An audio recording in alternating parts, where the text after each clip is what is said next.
드디어 사도 바울과 바나바가 안디옥 교회의 파송을 받고 제1차 선교 여행을 드디어 마무리하게 됩니다. 오늘은 하나님의 일하시는 방법이라는 제목으로 하나님 말씀을 같이 살펴보겠습니다. 1차 선교 여행의 여정은 한 2년여의 시간이 걸렸다고 보통 이해를 합니다. 한 2년 정도의 시간이 걸리고 그 거리는 무려 2200km, 2000km 이상이 되는 거리를 도보로 걸어 다닌 겁니다. 걸어서 다닌 거죠. 물론 바다를 건널 때야 배를 타고 했겠지만 걸어서 그 험한 길을 산을 넘고 언덕을 지나서 복음을 가지고 떠났던 그 여정이 오늘 본문에 와서 드디어 마무리를 하게 됩니다. 정말 하나님께서는 땅끝까지 가서 증인이 되리라 하는 그 약속의 말씀을 주셨고 그 말씀을 깨달은 사람들이 정말 그 하나님의 말씀에 헌신한 사람들을 통해서 그 놀라운 일들을 이루어 가신 줄로 믿습니다. 그래서 그 갈라디아 지방의 소아시아, 오늘날의 터키죠. 튀르키예 지역에 갈라디아 지역에 많은 제자들이, 많은 이방인들이 주께로 돌아오게 되었고 제자가 되었고 또 많은 교회들이 세워지게 됩니다. 사도 바울과 바나바가 제1차 전도 여행을 통해서 세워진 교회들이 갈라디아 교회입니다. 갈라디아라는 지역에 있는 교회입니다.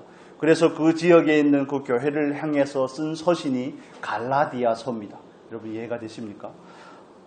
하나님께서 바나바와 바울에게 안디옥 교회에서 잘 섬기고 있는 그들을 구별하여 세우시고 그들에게 하나님께서 맡기신 일, 이방인에게 복음을 전하고 이방인을 제자로 삼고 이방인 땅에 교회를 세운 일을 위해서 그들을 구별하여 보내셨을 때에는 큰 그림을 가지고 있다는 사실을 이해하면 좋습니다. 우리는 눈앞에 보이는 것만 보죠. 5분 뒤에 심지어 1분 뒤에 어떤 일이 일어날지에 대해서 전혀 알지 못하지만 그러나 우리는 이런 미시적이고 근시안적인 시각으로 하나님의 역사를 바라볼 것이 아니라 더 큰 믿음의 눈으로 하나님의 역사를 바라보는 저와 여러분이 되면 좋겠습니다. 그래서 떠날 때에는 알 수가 없습니다. 어떤 일이 일어날지 가서 핍박을 받고 복음을 전하는데 오히려 돌에 맞고 피해 다니고 할 때는 알 수가 없습니다. 그러나 그들이 그렇게 간 길을 통해서 교회가 세워지고 그 교회들에게 만난 문제를 위해서 쓰여진 서신이 갈라디아서라는 서신이고 그 서신이 오늘날 성경에 편입이 된 게 아니겠습니까? 편입이 됐다 말을 오해 안 하시면 좋겠습니다. 그 서신이 결국 성경이 된 것이고 오늘날에도 저와 여러분에게 믿음으로 의롭게 되는 그 놀라운 복음의 핵심을 우리에게 가르쳐주게 되고 이 갈라디아서를 통해서 또 로마서를 통해서 마틴 루터가 종교 개혁을 하게 되는 것이죠. 그래서 우리는 앞에 있는 일만 보이지만 그러나 하나님께서는 큰 그림을 가지고 오늘날도 변함없이 그분의 경륜을 이루어 가시는 줄로 믿습니다. 오늘의 본문의 말씀을 찬찬히 살펴보도록 하겠습니다. 19절의 말씀 같이 읽겠습니다. 19절 유대인들이 안디옥과 이고니온에서 와서 무리를 충동하니 그들이 돌로 바울을 쳐서 죽은 줄로 알고 시외로 끌어내치니라. 아멘. 비시디아 안디옥에서 바나바와 사울이 복음을 전하다가 거기에서 정말 쫓겨나듯 도망간 곳이 어디입니까? 이고니온으로 가게 되고 이고니온에서 또 루스드라로 피신을 하게 됩니다. 그런데 이 먼 거리를 피신해서 왔는데 루스드라에 와서 정말 평생 동안 걸어보지 못한 안진뱅이가 일어나는 기적을 통해서 정말 그 사람들에게 복음이 전파가 되고 하나님의 영광이 드러나고 그들로 하여금 헛된 신을 버리고 하나님께로 돌아오게 하라는 그 복음이 선포가 되고 정말 한창 잘 나갈 때가 아니겠습니까? 그런데 이분들이 또 멀리에서 대적자들이 찾아오죠. 어디에서부터 찾아옵니까? PPT 한번 보여주시면 좋겠습니다. 잘 보이시리라 믿고 사도 바울과 바나바는 지금 어디에 있습니까? 루스드라라는 지역에 있습니다. 루스드라에 있는데 오늘 이 루스드라까지 찾아온 그 유대인들의 무리는 무려 안디옥에서 또 그리고 이고니온에서 두 곳에서 유대인들이 바울과 바나바를 핍박하려고 찾아온 것입니다. 안디옥에서부터 루스드라까지 거리는 180km입니다. 제가 구글 지도에 들어가서 오늘날의 거리로 계산을 해보니 160km에서 170km 정도가 됩니다. 도보로 그냥 구글에서 알려준 그 시간으로 걸어서 40시간입니다. 한 이틀을 부지런히 이틀을 걸어도 못 걸을 것 같은데요. 하루에 평균 50km를 걷는다고 생각해도 한 4일 정도의 여정인 것이죠. 그리고 루스드라에서 이고니온에서 또 한 무리가 왔는데 그들이 루스드라까지 오는 데는 40km가 걸립니다. 40km라는 거리가 있습니다. 그 먼 거리를 정말 그들은 자기들이 믿는 그 신앙의 전통 때문에 바울과 바나바를 핍박하러 오는 것이 아니겠습니까? 그래서 그들은 거기에 와서 무리를 충동합니다. 루스드라에 있는 이방인들, 루스드라에 있는 유대인들이 없었다고 말씀을 드렸죠, 지난 시간에. 그래서 그 이방인 무리들을 충동해서 그들로 하여금 사도 바울을 돌로 치게 합니다. 그래서 그들이 사도 바울이 죽은 줄 알고 지휘에 끌어내다 버리게 되죠. 죽을 때까지 맞았다는 거 아니겠습니까? 왜곡된 열심은 이렇게 무섭습니다, 여러분. 사도 바울이 돌에 맞을 때 누구 생각을 했겠습니까? 스데반 생각하지 않았을까요? 스데반이 돌에 맞을 때 이랬겠구나. 그 안에는 얼마나 그 절절함이 있었겠습니까? 스데반이 돌에 맞아서 순교하는 그걸 친히 몸소 겪지 않습니까? 사도 바울이 고린도후서 11장에 보면 자기가 당했던 그 고난들에 대해서 설명을 할 때 돌에 한 번 맞고 정말 죽기까지 맞은 곳이 이 루스드라에서 맞게 됩니다.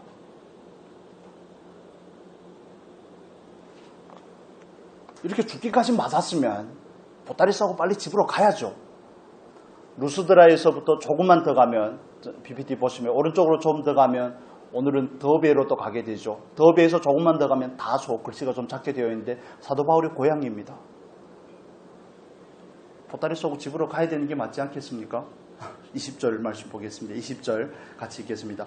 제자들이 둘러섰을 때에 바울이 일어나 그 성에 들어갔다가 이튿날 바나바와 함께 더베로 가서, 아멘. 돌에 죽기까지 맞았는데 또 다시 일어나서 어디로 들어갔다고요? 그 성에 들어가 루스드라에 다시 들어가서 하룻밤을 자고 바나바와 함께 또 다시 더베로 복음을 전하러 갑니다. 어디 한 군데가 부러져도 살짝 금이 가도 얼마나 힘들고 아프겠습니까? 근데 돌에 죽기까지 맞는다는 거. 가운데다 표적처럼 세워놓고 죽을 때까지 돌을 던지는 겁니다. 그냥 큰 돌에 한 방 맞아서 쇼크를 입는다든지 기절을 한다든지 그러면 괜찮겠지만 돌을 던져서 죽을 때까지, 쓰러질 때까지 던지는 게 그들의 풍습입니다. 정말 잔인하죠. 정말 잔인합니다. 한 방에 훅 가는 건 괜찮겠지만 그건 정말 얼마나 고통스러운 과정이겠습니까? 우리가 친히 겪어보지 못했기 때문에 그렇지만 돌에 맞아보신 적이 있습니까?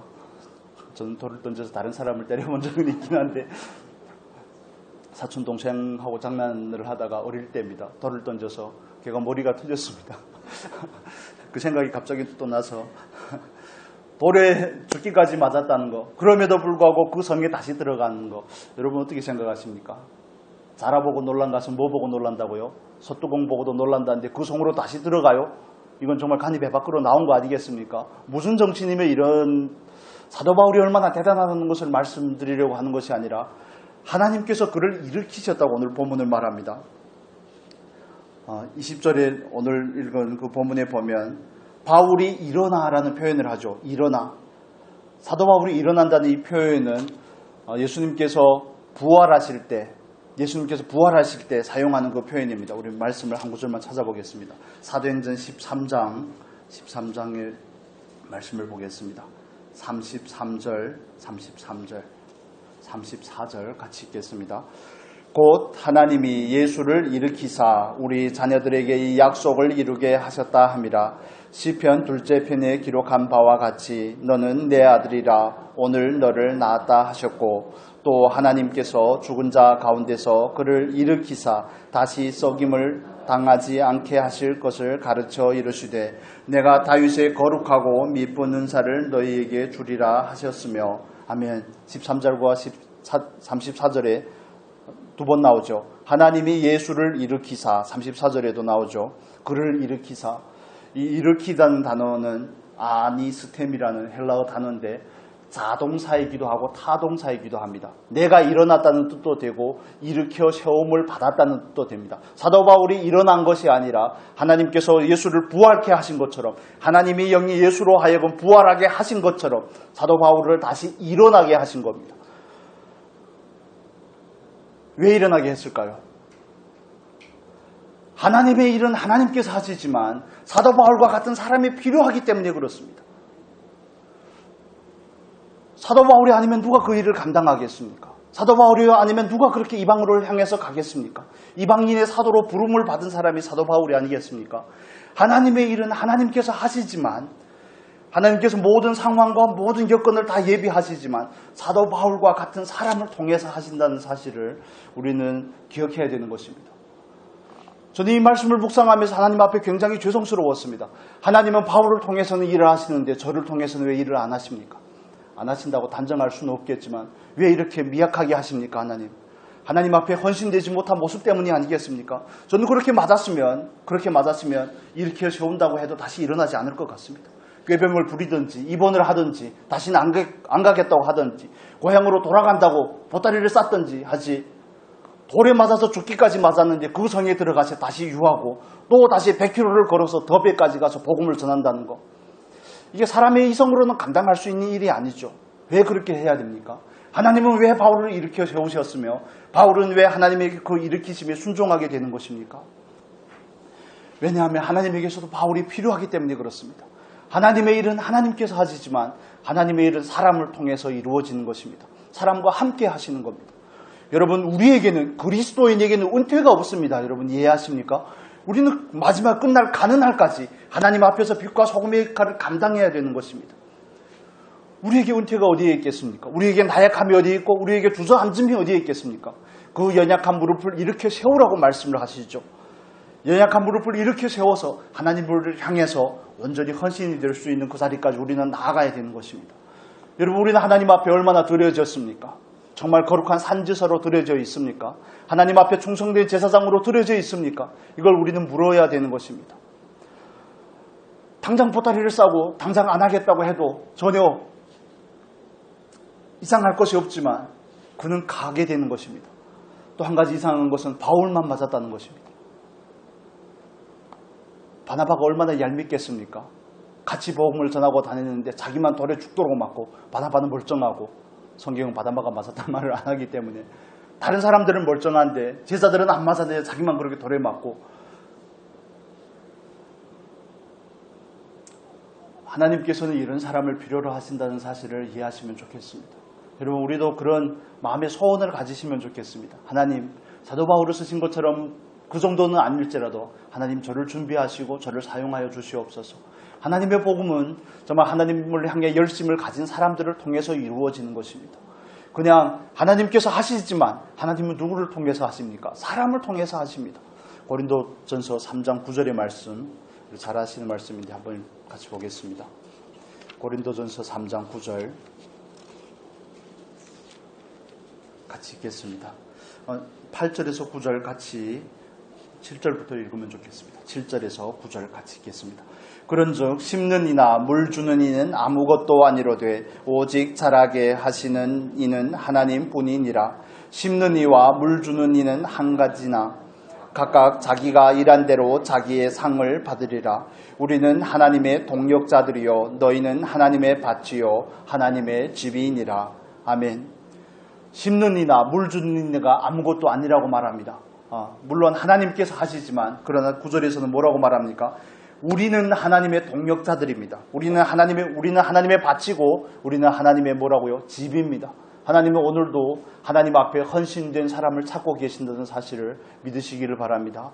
그리고 저와 여러분이 그 헌신된 자리에 있으면 좋겠습니다. 사도 바울이 그렇게 하나님께서 일으켜 주셨지만 그 일으킴을 따라서 그 성에 들어가고 또 다시 100km를 걸어서 더베에 가서 거기에 가서 복음을 전하고 많은 제자를 삼고 하기까지 하나님 앞에 헌신되지 아니하면 이런 일을 결코 감당할 수가 없습니다. 하나님 앞에 누구나 다 쓰임은 받고 싶죠. 그렇지 않습니까? 하나님 앞에 다 쓰임은 받고 싶지만 쓰임을 받기 위한 그 과정은 전혀 밟으려고 하지 않습니다. 쓰임을 받기 위해서 나를 버리려고 하지 않습니다. 쓰임을 받기 위해서 오직 하나님의 사랑에만 설득이 되고 그 열심에 설득이 되려고 하지 않습니다. 여전히 나는 나대로 있고 하나님의 일은 하나님의 일대로 있습니다. 우리가 하나님 앞에서 내가 하나님을 위해서 헌신한 것이 무엇인가? 다시 한번 질문을 가지시면 좋겠습니다. 나는 하나님을 위해서 과연 무엇을 희생하고 무엇을 드렸는가? 나는 그 사랑에 얼마만큼 설득이 되었으며 하나님을 향해서 얼마나 나를 내어놓고 있는가? 자기를 부인하고 십자가를 따르는 그 삶, 그게 모든 제사로 부름을 받은 사람들의 삶일진데 나는 과연 제사로 부름을 받은 것이 맞는가? 하나님의 그 사랑에 전혀 설득이 되지 않는 그 모습들이 우리 안에서 발견되지 않겠습니까? 시간도 내드리기 힘들고 내 힘과 정열과 열정도 하나님을 위해서 내어드리지 못한다면 과연 나는 하나님의 사랑을 아는 사람이 맞는가? 그 사랑에 화답하는 사람이 맞는가? 그 사랑에 설득된 사람이 맞는가? 작은 아픔이나 작은 불편함이 있어도 정말 나를 조금이나마 하나님께서 원하신다고 할지라도 우리는 이 핑계 저 핑계 얼마나 많습니까? 이유와 핑계를 찾다 보면 끝이 없죠. 이래서 안 되고 저래서 안 되고 그것 때문에 하나님 앞에 정말 많이 회개를 했습니다. 새벽 예배 때문에 궁금하실 겁니다. 아마 한 달 동안 쉰다고 그랬는데 말씀을 드리겠습니다. 2020년에 한국에 와서 광양에 있는 교회에서 부교육자로 섬기면서 월요일마다 학교에 가서 석사과정에 공부를 하게 되었죠. 제가 섬기던 교회는 좀 그 스케줄이나 프로그램이 좀 타이트했습니다. 새벽에 일어나서 월요일부터 토요일까지 새벽 예배가 있고 토요일 날에는 목회자들이 교회 청소를 하고 또 주일날에 4번씩 예배를 드리고 했습니다. 그리고 또 교회에서 건축을 하다 보니 교회 건축하는 일에 또 참여를 해야 되고 그러다 보니 몸이 망가지게 되더라고요. 너무 빡센 겁니다. 프로그램이. 새벽 예배 갔다가 와서 또 9시까지 출근을 해야 되고 교회에 가서 또 공부를 해야 되고 석사 과정은 공부를 해야지 어떻게 할 거 아니겠습니까? 그런 과정을 겪는 과정에서 한 1년 정도가 지나니까 제 안에서 어떤 느낌이 드냐면 배터리가 다 다른 것 같다는 느낌이 드는 겁니다. 아니나 다를까 온몸에다 두드러기가 나고 병원에 가서 보였더니 화폐성 무슨 피부에 증상이 나타났는데 그건 대사질환이라고 그러더라고요. 어떤 이유가 뭔지 당신들도 잘 모른답니다. 의학적으로 증명이 되지 않았는데 대사질환이 있기 때문에 이제는 몸을 세게 굴리면 안 된다는 겁니다. 그래서 운동을 해서 다시 이렇게 살을 뺀다든지 식단을 조절한다든지 이렇게 해서 다시 회복을 하면 되지 않겠냐고 물어보니까 운동을 또 하지 말라는 거예요. 운동을 하면 더 망가진다고.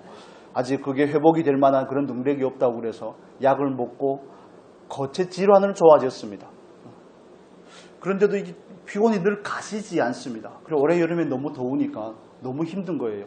젊은 사람이 뭘 맨날 아프다, 힘들다, 어렵다 이러냐 하고 그러실 수 있겠지만 확실한 증상이 그렇고 또 여름이 되니까 그때 그 증상이 다시 나타나는 겁니다. 다시 나타나고 그래서 이거 도저히 견딜 수가 없구나. 그래서 한 달 동안 쉬게 되었던 겁니다. 그래서 오늘도 별로 컨디션이 좋지가 않습니다. 요즘에도 좋지가 않고 그래서 어떻게 하든지 좀 잘 해가지고 추석이 지나고 나서부터 다시 한번 해보려고 하는데 여러분 꼭 기도를 해주시면 좋겠습니다. 사도 바울이 했던 그 모습과 저 스스로의 모습이 너무 많이 대조가 되는 거예요. 그것 때문에 엄살을 부리고 있는 것 같은 느낌, 그런 느낌이 드는 겁니다. 온갖 핑계를 가져다가 쓰면서 교회가 꼭 새벽 예배를 해야 되는 둥, 이런 예배를 해야 되는 둥, 이런 갖가지 핑계를 가지다 몸이 피곤하고 힘들다는 둥, 이런 핑계를 가져다 대면서 그런데 이 말씀을 묵상하니 제 자신이 너무 부끄러운 겁니다. 너무 부끄러운 겁니다. 나는 과연 하나님을 향해서 하나님 앞에서 헌신된 사람이 맞는가? 건강하고 건강하지 않고를 떠나서 몸의 상태를 떠나서 이것 때문에 왈가왈부하는 것이 내가 정말 헌신된 모습이 맞는가 하는 것 때문에 굉장히 좀 정리하느라고 시간이 좀 걸렸습니다. 우리가 하나님 앞에서 이런 질문을 가져보시면 좋겠습니다. 나는 돌에 죽도록 막지는 않았지만 하나님께서 나에게 뭔가를 작은 것을 요구하시는데 나는 하나님 앞에 얼마나 다시 되돌려 드리는지를 한번 자문을 해보시면 좋겠습니다. 하나님 앞에서 하나님 앞에 온갖 주시라면서요. 기도가 처음부터 마지막까지 다 주란 기도 아닙니까? 은혜도 주시고 지혜도 주시고 돈도 주시고 건강도 주시고 몽땅 주라면서요. 그러시면 받은 것을 가지고 뭐 하시겠습니까? 받은 것을 가지고 하나님께 돌려드리지 아니하고 뭐 하시겠습니까? 정말 때로는 그 건강한 몸이 하나님을 위해서 그 건강이 쓰여지지 않고 그 정말 힘과 정력과 그 모든 것이 하나님을 위해서 쓰여지지 아니하면 그 육체가 죄를 범하는 도구밖에 되지 않습니다. 돈이 많은 물질을 가진 것도 마찬가지입니다. 하나님께서 우리에게 주신 목적을 이해할 수 있는 저와 여러분이 되면 좋겠습니다. 계속 묵상하면서 드는 생각이 하나님은 왜 바울을 다시 일으키셨을까? 바울도 일어나고 싶지 않았을 텐데 어떻게 생각하십니까? 그 상황이면 누가 일어나고 싶겠습니까?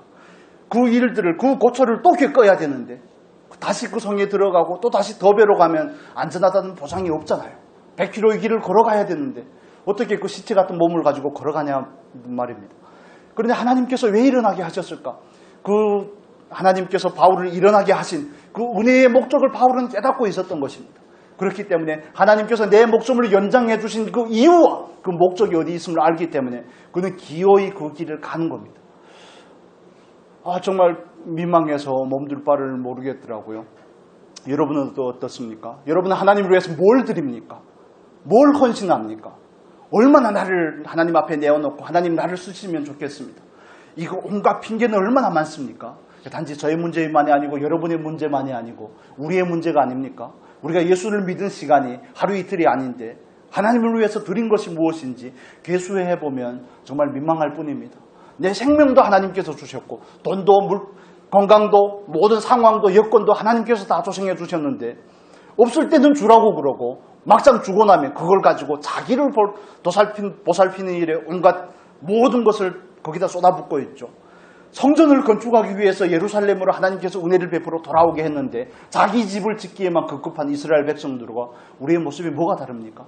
하나님의 백성들이 하나님의 성전을 건축하기 위해서 왔는데 하나님의 성전은 건축해지지 아니하고 황폐한데 10여 년 동안 그대로 방치되어 있는데 나는 내 집을 짓기에 급급하고 내 집은 정말 온갖 장식으로 가득하고 거기에 머무르고 있다면 정말 우리가 학계 선지자의 책망을 받아서 마땅하지 않겠습니까? 그들의 책망뿐만 아니라 우리의 책망도 아니겠습니까? 여러분, 하나님을 위해서 헌신하지 못하는 거 결코 부끄러운 일은 아닙니다. 왜냐하면 각자의 믿음의 수준을 따라서 하기 때문에 그렇습니다. 그렇다면 우리는 하나님께서 나에게 주신 것이 은혜라는 것을 안다면 그분을 위해서, 그분에게 돌려드리기 위해서 그게 예배가 아닙니까? 예배는 가장 소중한 가치를 하나님께 돌려드리는 것이 예배입니다. 삶에서의 예배도 마찬가지죠. 하나님께서 나에게 주신 모든 것을 가지고 그 목적과 하나님의 의도를 알아서 그분께 나를 내어드리는 것, 그게 예배죠. 그 삶이 안 된다면 진일보 전진할 수 있는 저와 여러분이 될 수 있기를 바랍니다. 한 발자국 더 나아가시기를 바랍니다. 정말 우리가 믿음의 도전을 가지고 사도 바울의 하나님이 나의 하나님인데, 사도 바울의 하나님이 다른 하나님이 아니고 나의 하나님인데, 그가 믿던 예수 그리스도가 나의 예수 그리스도인데, 그를 인도하시는 성령이 나에게도 계신 그 성령님이신데 왜 그의 삶과 나의 삶을 이렇게 판이하게 다를까? 주어진 자리에서 하나님께서 왜 나를 일으켜 세우셨으며 오늘도 왜 하나님께서 나에게 말씀하시고 연약한 나를 일으켜 세우시는지, 왜 나에게 은혜를 주시는지 그 목적을 반드시 깨달을 수 있으면 좋겠습니다. 거기에서는 하나님 편에서의 이유가 있는 것입니다. 다른 나에게 이유가 있는 것이 아니라 하나님 편에서의 이유가 있는 것입니다. PPT 다시 한번 보여주시면 좋겠습니다.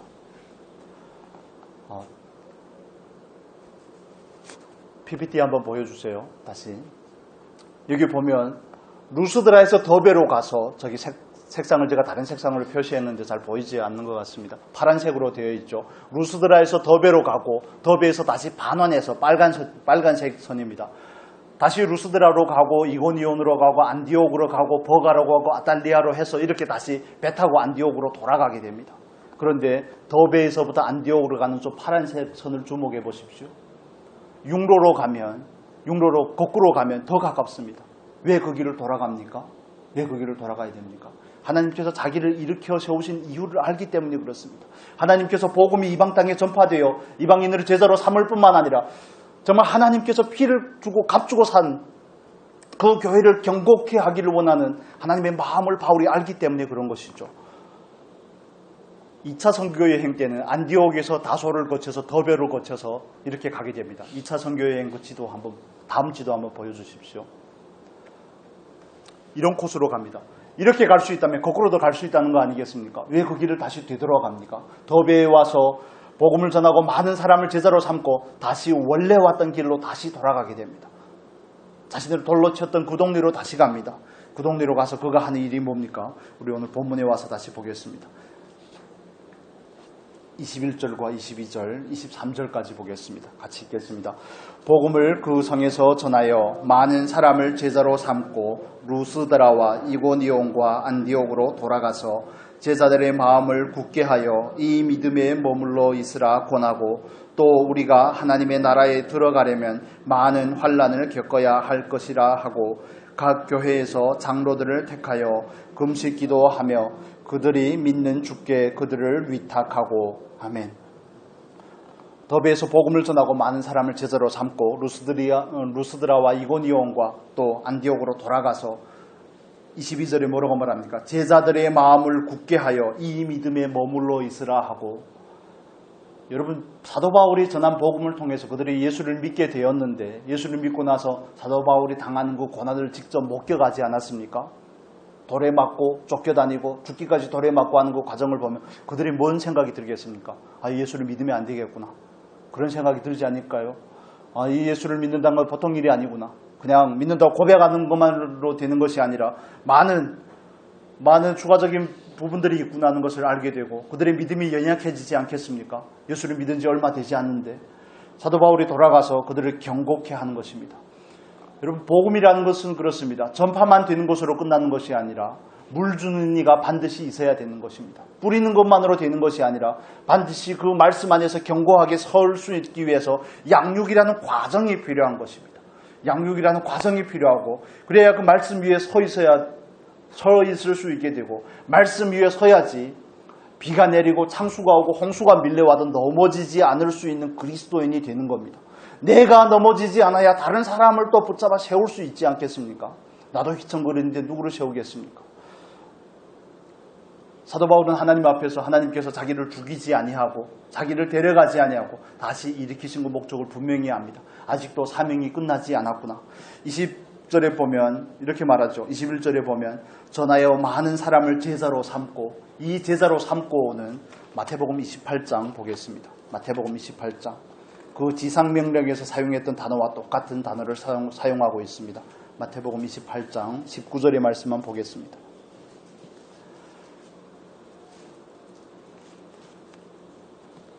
(19절만) 같이 읽겠습니다. 그러므로 너희는 가서 모든 민족을 제자로 삼아 아버지와 아들과 성령의 이름으로 세례를 베풀고. 아멘. 여기서 제자로 삼다, 제자가 되다, 제자를 만들다 하는 것은 사도 바울이 하는 그 일을 통해서 이것이 하나님의 뜻이라는 것을 증명이 되는 것이 아니겠습니까? 그 지상명령, 예수님께서 승천하시기 전에 제자들에게 했던 그 마지막 부탁이죠. 땅 끝까지 이르러 증인이 되라, 모든 족속으로 제자를 삼으라.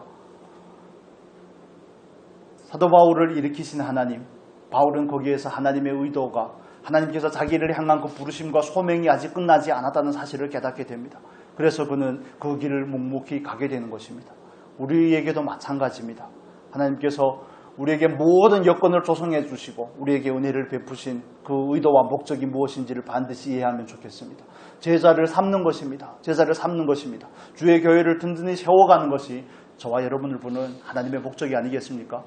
내 말이, 내 생각이, 내 기도가, 나의 삶이 정말 나를 세우고 공동체를 세우는 데 얼마나 유익한지에 대해서 분별할 수 있으면 좋겠습니다. 우리 각자가 하나님 앞에 온전하게 서야 되지 않겠습니까? 우리 교회가 하나님 앞에 또 더 튼튼히 서야 되지 않겠습니까? 그걸 위해서 나는 무엇을 어떻게 하고 있는지에 대해서 분별을 하셔야 됩니다.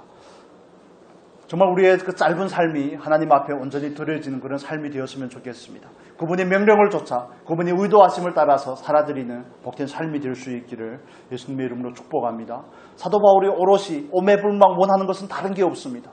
교회를 세우고 교회를 경고케 하는 것. 고린도후서 11장 28절 보겠습니다.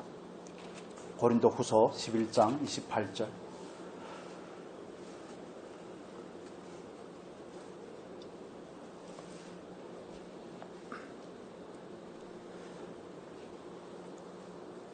같이 읽겠습니다. 이 외의 일은 고사하고 아직도 날마다 내 속에 눌리는 일이 있으니 곧 모든 교회를 위하여 염려하는 것이라. 그 안에는 교회를 향한 염려가 있습니다. 교회를 향한 염려. 그 위에는 자기가 당했던 고난들에 대해서 쭉 열거하고 있죠. 정말 40에 가마매를 5번 맞고 태장으로 3번 맞고 한 번은 돌로 맞고 3번 파선하고 일주일을 흑하면서 지내고 하는 이 부분에 대해서 쭉 열거하면서 이 외의 일은 고사하고 이것보다 더 많은 일들이 있었다는 거 아니겠습니까? 그러나 아직도 내 안에 뭐라고요? 내 속에 눌리는 일이 있으니 곧 모든 교회를 위하여 염려하는 것이라. 여러분의 염려는 무엇을 향한 것입니까? 여러분은 무엇을 위해서 염려합니까? 의식주의 문제입니까? 아니면 뭡니까?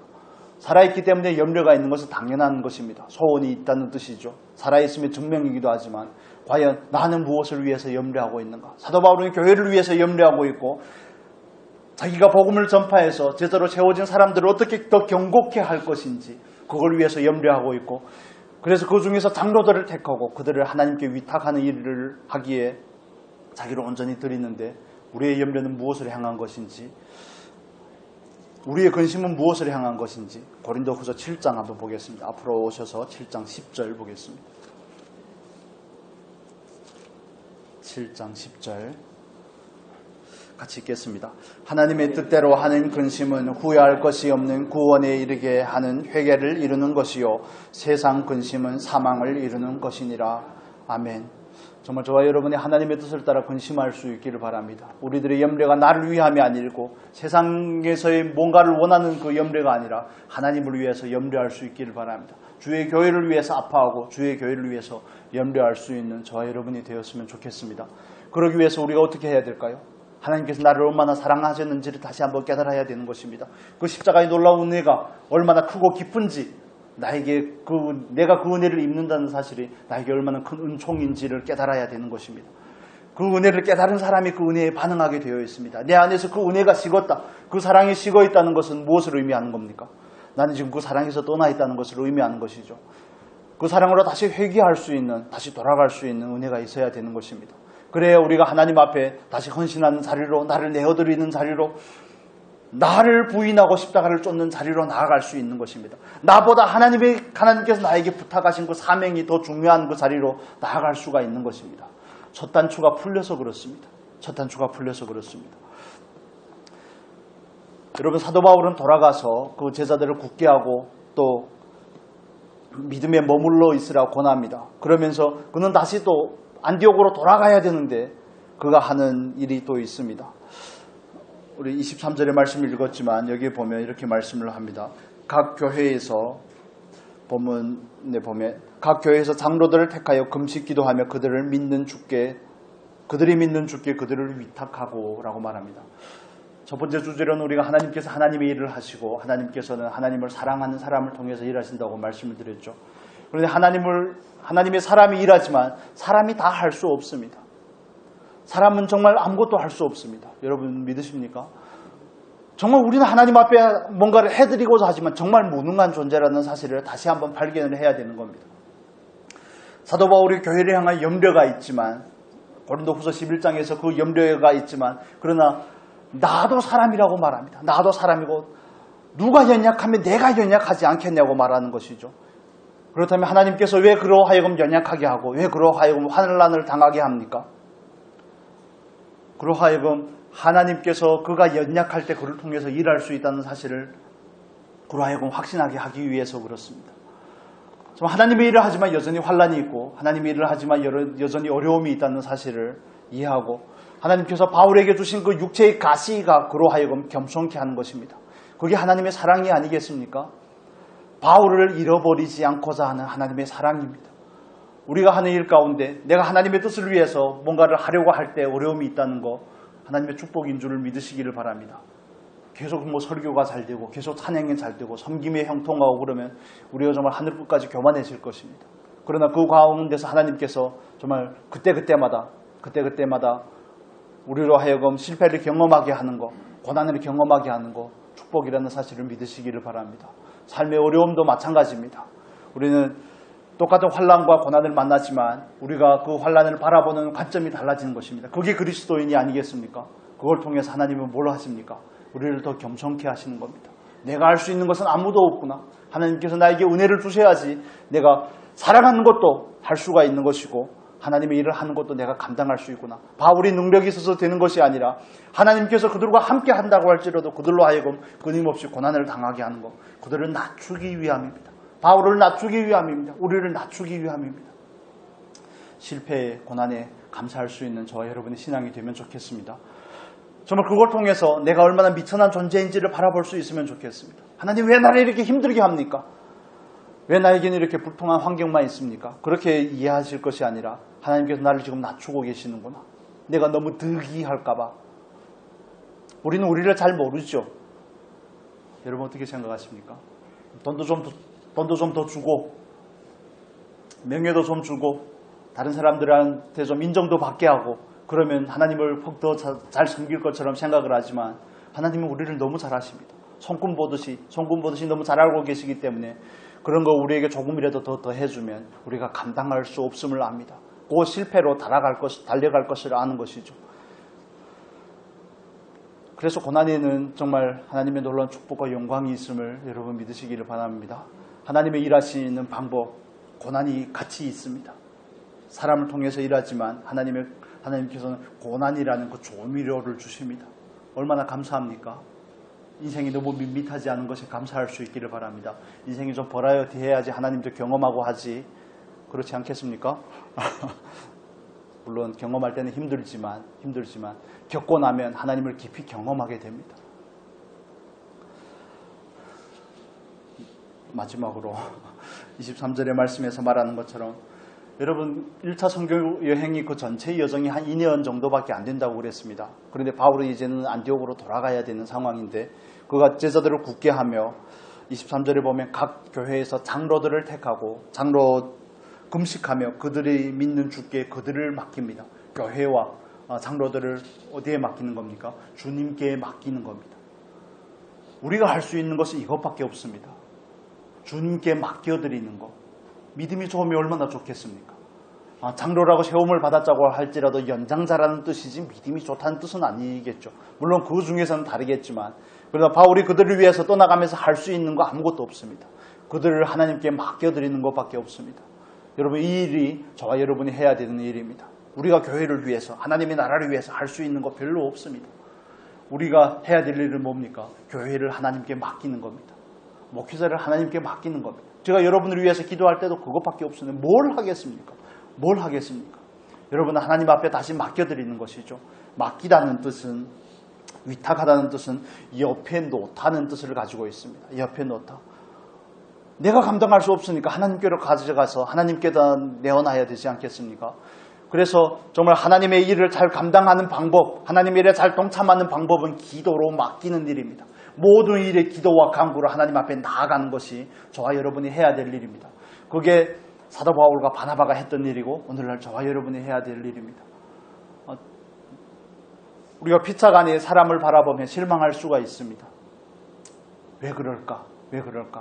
아직도 잘 안 될까? 하는 이런 정죄 아닌 정죄가 있을 수도 있고 기대가 있고 원함이 있기 때문에 속상할 때도 있죠. 그렇지만 그때마다 우리가 다시 돌아가야 될 원점은 거기에 있습니다. 하나님 앞에 그 사람을 다시 맡기는 겁니다. 왜냐하면 내가 할 수 있는 것이 결코 없기 때문에 그렇습니다. 그 맡김을 통해서 우리의 무능함을 더 깊이 경험하게 되는 겁니다. 아무리 말해도 안 되잖아요. 여러분 어떻습니까?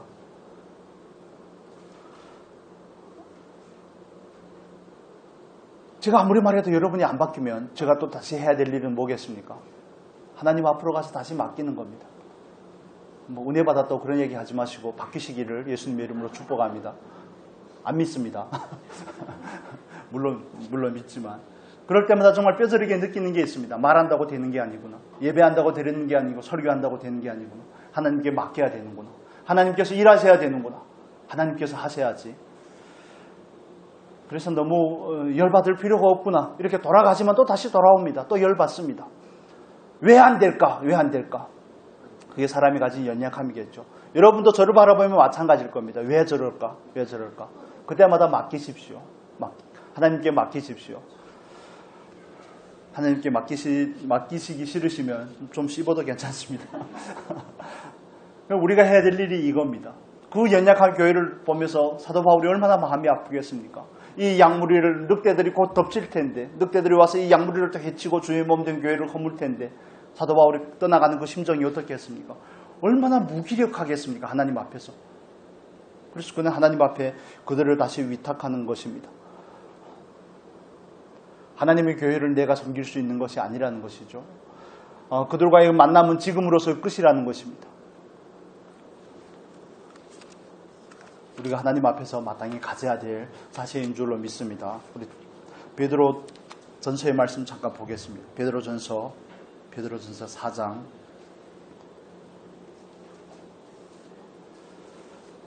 5장 7절만 보겠습니다.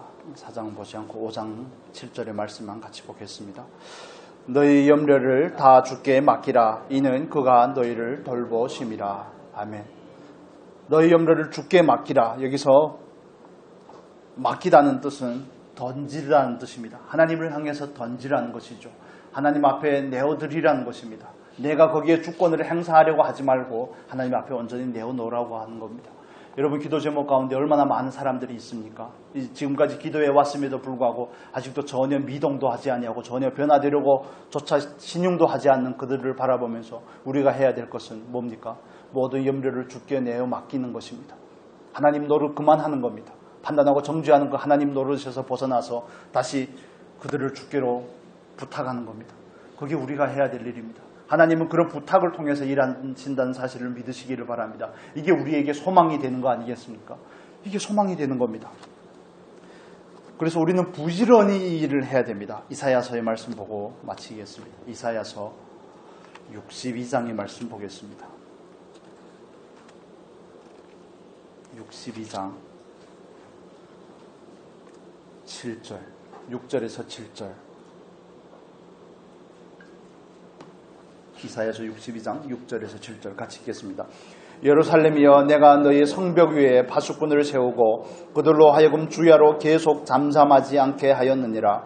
너희 여호와로 기억하시게 하는 자들아, 너희는 쉬지 말며 또 여호와께서 예루살렘을 세워 세상에서 찬송을 받게 하시기까지 그로 쉬지 못하시게 하라. 아멘. 하나님으로 일하시게 하는 방법 뭡니까? 하나님 앞에 기도하는 겁니다. 맡기는 것이죠. 그래야지 하나님께서 일하시는 겁니다. 우리가 나가 한다고 하는 것이 아니라 하나님께서 일하셔야 되는 겁니다. 그 큰 틀을 이해하시면 좋겠습니다. 하나님의 일은 하나님께서 하십니다. 여러분 믿으십니까? 그렇다면 하나님께서 우리에게 하나님의 뜻이 무엇인지 우리에게 계시해 주셨습니다. 복음을 땅 끝까지 전하는 것, 하나님의 교회를 세우는 것이죠. 그 일을 이루기 위해서 하나님은 하나님의 사람들을 통해서 일합니다. 그 사람들에게 고난도 주고 역경도 경험하게 하면서 그들로 하여금 하나님을 더 의지하게 하고 더 겸손해진 그 사람들을 통해서 하나님의 교회는 세워져 가는 것입니다. 그런데 그 일을 진행하는 모든 과정 가운데서 반드시 필요한 것이 뭡니까? 기도하는 겁니다. 하나님께서 그 일을 하실 수 있도록 기도하는 것, 이것보다 더 중요한 것은 없습니다. 사도 바울과 바나바가 안디옥 교회에서 파송을 받을 때 그들은 기도하고 안수하고 그들을 파송하죠. 또 바나바와 바울이 다시 돌아갈 때에도 각 교회마다 장로들을 택하고 장로들을 세우고 금식하며 기도하고 그들의 주께 위탁하는 것입니다. 그래서 기도 없이는 하나님의 사역이 절대 이루어질 수 없습니다. 여러분, 기도에 열심을 좀 내주시면 좋겠습니다. 얼마나 기도하십니까? 기도 안 하고 어떻게 하나님의 일을 하시려고 그럽니까? 기도 안 하고 어떻게 자기의 신앙을 지킬 수 있다고 생각을 하십니까? 기도하셔야 됩니다. 자기 스스로 핑계를 갖지 마시고 하나님 앞에 시간과 때를 정하고 기도할 수 있는 저와 여러분이 되었으면 좋겠습니다. 그냥 일상의 기도 말고요. 시간을 정해놓고 충전을 해야죠. 충전을 안 하고 어떻게 우리가 이 거룩한 길을 걸어갈 수가 있습니까? 좁은 문으로 어떻게 들어갑니까? 혼자 기도하기 힘드시면 교회로 나오셔서 기도하십시오. 금요일 날이라도 기도의 자리로 나오십시오. 수요일 날이라도 기도의 자리로 나오세요. 그래서 같이 기도해야 되지 않겠습니까? 말씀과 기도의 교회, 기도를 안 하는 교회면 그 이름에 너무 무색하지 않겠습니까, 여러분? 어떻게 생각하십니까? 너무 직설적이라고 생각을 할지 모르겠지만 점점 더 직설적이 될 것 같습니다. 기도하셔야 됩니다. 기도하셔야 되죠. 기도 안 하면 하나님께서 일하실 수가 없습니다. 여러분, 교회 문제를 우리가 맡아들이게 되는데 그 일을 위해서 얼마나 기도합니까? 몇 번 기도해 보셨습니까? 말씀 정리하겠습니다. 하나님께서는 하나님의 일을 하십니다. 예수님께서 요한복음 5장 17절에 말씀하셨던 것처럼 하나님께서 이때까지 일하시니 나도 일하신다고 말씀을 하십니다. 하나님 일은 하나님께서 직접 하시지만 하나님께서 계획하시고 하나님께서 이루시지만 그러나 그 과정 가운데서는 사람을 필요로 하고 계십니다. 어떤 사람이요? 아무 사람이나 아닙니다. 하나님께 헌신된 사람들을 필요로 합니다. 나의 안위를 돌아보지 아니하고 하나님 앞에 자기를 내어 던질 수 있는 사람들을 필요로 합니다. 그래서 복음이 이 땅까지 오게 된 것입니다. 이 땅에 와서 복음을 전한 그 많은 사람들이, 많은 청년들이 다 그때 당시엔 엘리트였다는 사실들을 여러분 아십니까? 아펜젤러며 이 땅에 왔던 언더우드며 그런 선교사들은 다 정말 엘리트였습니다. 자기 고국에 머물러 있었더라면 정말 한 자리씩 했던 사람들이었겠지만 전혀 알지도 못하는 동방의 미지의 땅으로 왜 오셨습니까? 하나님의 일하심이 뭔지를 알기 때문에 그렇습니다. 사도 바울도 마찬가지입니다. 그 하나님의 일하심을 알기 때문에 자기가 기어이 참여하는 자가 되고자 하고 하나님께서 자기의 생명을 연장해 준 그 목적과 의도를 알아서 다시 한번 헌신하고자 하는 것입니다. 그 일을 위해서 하나님께서 고난을 주실 때마다 점점 더 연약해지고 하나님을 더욱 의지하게 되는 것이고 하나님의 일은 또 더 자연스럽게 이루어지게 되는 것입니다. 그 일을 위해서 우리가 또 해야 될 것은 뭡니까? 하나님 앞에 부르짖어 기도하는 것입니다. 내가 할 수 없으니 하나님께서 하실 수 있도록 기도해야 되는 것입니다. 여러분, 우리가 하나님 앞에서 정말 열심을 내주시면 좋겠습니다. 하나님께서 우리 교회를 통해서 일하실 수 있기를 간절히 소원합니다. 여러분을 통해서 일하실 수 있기를 소원합니다. 그러기 위해서는 우리는 하나님으로 하여금 쉬지 못하게 해야 됩니다. 끊임없이 기도의 자리에서 하나님께서 일하실 수 있도록 우리가 맡겨드리는 저와 여러분이 될 수 있기를 축복합니다. 우리 같이 잠깐 기도하면 좋겠습니다. 우리 각자에게 주신 말씀을 통해서 말씀을 가지고 하나님 앞에 기도하면 좋겠습니다.